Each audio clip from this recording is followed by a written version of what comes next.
সন্ধ্যায় চায়ের সাথে মুচমুচে কুরকুরে কোনো জিনিস খেতে মন চায়, বাটি ভরে খাবেন ভাবছেন, কিন্তু দোকানের কেনাটা প্যাকেটের গায়ে লেখা ক্যালোরি আর মশলা দেখে খাবার মন প্রায় আমাদের উঠে যায়। বাট বাড়িতে তৈরি করলে আপনি ক্যালোরি মেপে বানাতে পারবেন আর বাটি ভরে ভরে খেতে পারবেন। চলুন তাহলে ডে 1 কী বানাই। Hello, welcome to Aisha's home kitchen. Monday বানাবো চটপটি রেসিপি। চটপটিটা অনেকে অনেক রকম বানায়, আমি কিভাবে বানাই সেটা দেখুন। মটরটা হালকা লবণ দিয়ে সিদ্ধ করে নিয়েছি, আর দিয়ে দেবো এতে শসা, টমেটো, ধনেপাতা, কাঁচা লঙ্কা আর কিছুটা পেঁয়াজ, আর দেব একটু গন্ধরাজ লেবু।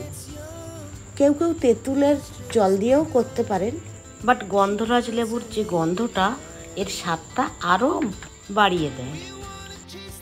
আমার সবগুলি উপকরণ কাটা হয়ে গিয়েছে, এবার ভালোভাবে মাখিয়ে নিই।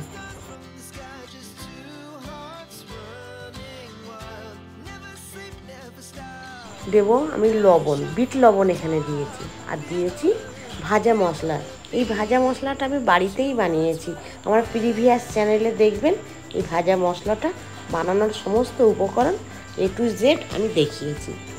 আমার বানানো হয়ে গিয়েছে, দাঁড়ান একটু চেখে দেখে নিই। হ্যাঁ, ঠিকঠাকই আছে।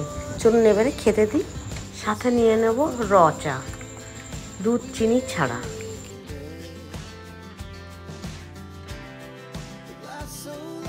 এরপর নেক্সট ডে হলো টুয়েসডে, এতে চানাচুর রেসিপি করব।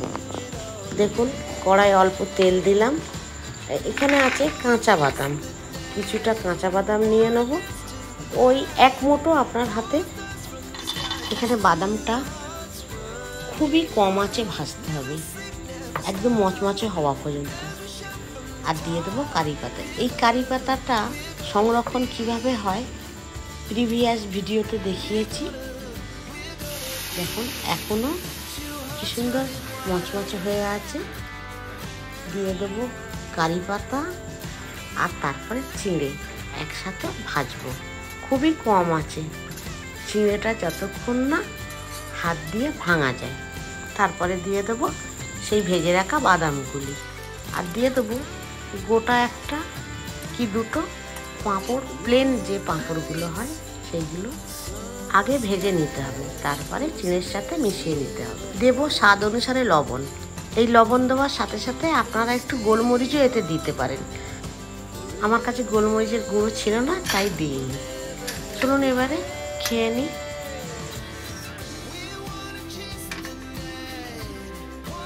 এর সঙ্গে নিয়ে নেব একটু দুধ চা, খুব ভালো করে। আওয়াজ শুনে আপনারা বুঝতেই পারছেন যে কতটা মুচমুচে হয়েছে।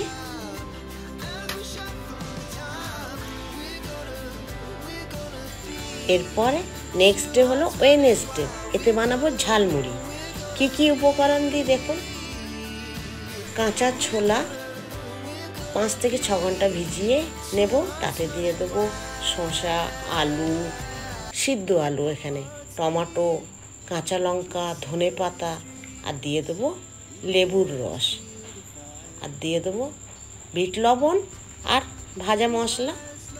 আর মেন উপকরণ যেটা সেটা হলো সরিষার তেল। এই সরিষার তেল ঝালমুড়ির স্বাদকে আরও দ্বিগুণ করে তোলে।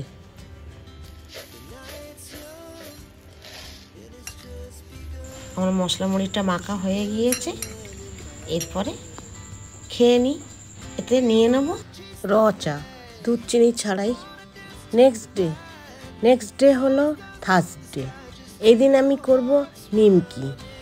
এই নিমকিটা করার জন্য ময়দা, কালো জিরে আর লবণ দিয়ে ভালো করে মিশিয়ে নিয়ে এতে জল দিয়ে একটা শক্ত শক্ত ডো করব, খুব সফট হবে না।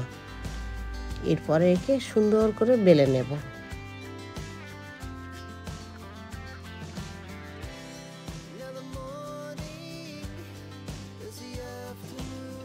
রুটির আকারে বেলে নিয়ে একটা ছুরির সাহায্যে নিমকির আকারে কেটে নেব। দেখুন কিভাবে করি।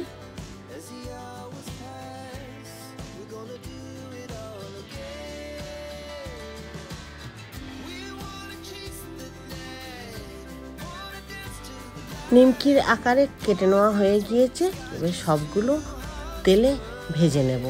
এই সময় গ্যাসের ফ্লেমটা কিন্তু লোতে করা চলবে না, মিডিয়ামে রাখতে হবে, তবেই মুচমুচে হবে। আমার হয়ে গিয়েছে, আওয়াজ শুনে বুঝতেই পারছেন কতটা মুচমুচে হয়েছে। আপনারা এইগুলো কৌটোয় ভরে 2 সপ্তাহের জন্য রেখে দিতে পারেন। চলুন এখন খেয়ে নিই। সাথে নিয়ে নেব দুধ চিনি ছাড়া একটু র চা। নেক্সট ডে ফ্রাইডে, এই দিন বানাবো চিকেন মোমো।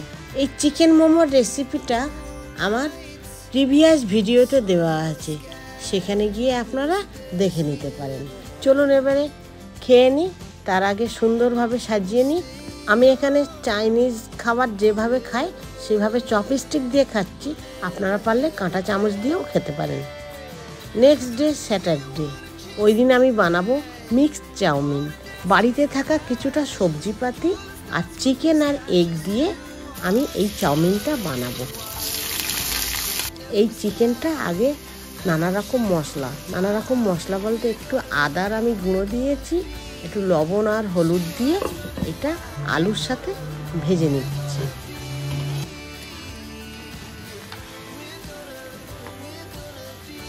আলুটা যখন গলে যাবে তখন আমি দিয়ে দেবো এতে ম্যাগি মশলা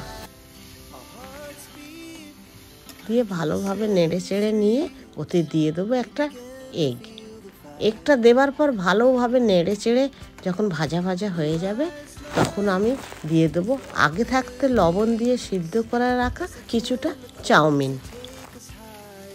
এই চাউমিনটা দেবার পর 3 থেকে 4 মিনিট ধরে ভাজবো, ব্যাস হয়ে যাবে এইরকম। এরপরে চলুন পরিবেশন করে নিই। এই চাউমিন খাওয়ার সাথে সাথেই আজকের ভিডিওটাও এখানে শেষ করছি। কেমন লাগলো অবশ্যই একটা কমেন্ট করে জানাবেন, কেমন, আর ভালো লাগলে শেয়ার করতে পারেন। Thank you.